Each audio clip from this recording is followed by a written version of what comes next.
নতুন বছরের শুরুতেই মধ্যপ্রাচ্যের দুই শক্তি সৌদি আরব এবং সংযুক্ত আরব আমিরাত সম্পর্কের ইতিহাসে এক বিপুল পরিবর্তনের মুখোমুখি।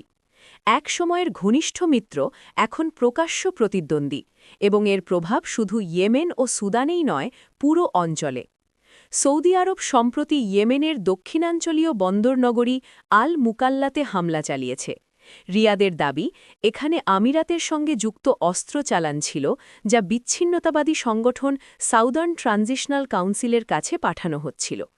এটি ছিল বিরল এক প্রকাশ্য অভিযোগ। সৌদি আরব সরাসরি বলেছে আমিরাতের কর্মকাণ্ড নিরাপত্তার জন্য হুমকি।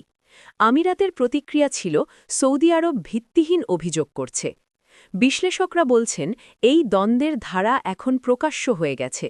এর আগে কাতারের ওপর অবরোধের সময় মধ্যপ্রাচ্যে উত্তেজনা থাকলেও সৌদি আরব কখনও প্রতিবেশী দেশের ওপর সরাসরি হামলা করেনি।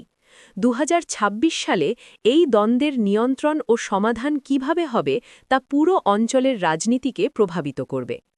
উপসাগরীয় বিশেষজ্ঞরা বলছেন সংযুক্ত আরব আমিরাত বহু বছর ধরে বিভিন্ন প্রক্সি ও অর্ধসামরিক বাহিনীকে সমর্থন করে আসছে।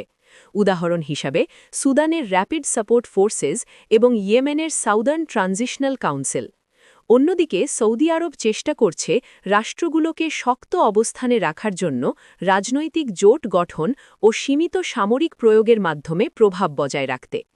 ইয়েমেনের বর্তমান পরিস্থিতি চিত্রটি আরও স্পষ্ট করেছে। সাউদার্ন ট্রানজিশনাল কাউন্সিল দক্ষিণ পূর্বাঞ্চলের বিস্তীর্ণ এলাকা দখল করেছে।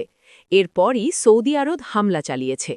বিশ্লেষকরা বলছেন এখন মধ্যপ্রাচ্যে দ্বন্দ্বের রেখাগুলো স্পষ্ট, যেখানে আমিরাত আধা সামরিক ও বিচ্ছিন্নতাবাদী গোষ্ঠীর মাধ্যমে প্রভাব বিস্তার করছে, আর সৌদি আরব রাজনৈতিক ও কৌশলগত শক্তির মাধ্যমে। একটি বড় বিভাজনের বিষয় হল ইসরায়েলের সঙ্গে সম্পর্ক। ২০২০ সালে আবুধাবি ইসরায়েলের সঙ্গে কূটনৈতিক সম্পর্ক স্থাপন করলেও সৌদি আরব এখনও একই পথে হাঁটেনি। ফলে উপসাগরীয় শক্তির মধ্যে নতুন রাজনৈতিক বিভাজন তৈরি হয়েছে। মধ্যপ্রাচ্যের রাজনীতিতে এই দ্বন্দ্বের প্রভাব পরবর্তী বছরগুলোতে আরও বড় হবে। সৌদি আরব ও সংযুক্ত আরব আমিরাত কিভাবে এই প্রকাশ্য প্রতিদ্বন্দ্বিতা সামাল দেবে তা পুরো অঞ্চলের স্থিতিশীলতা নির্ধারণ করবে।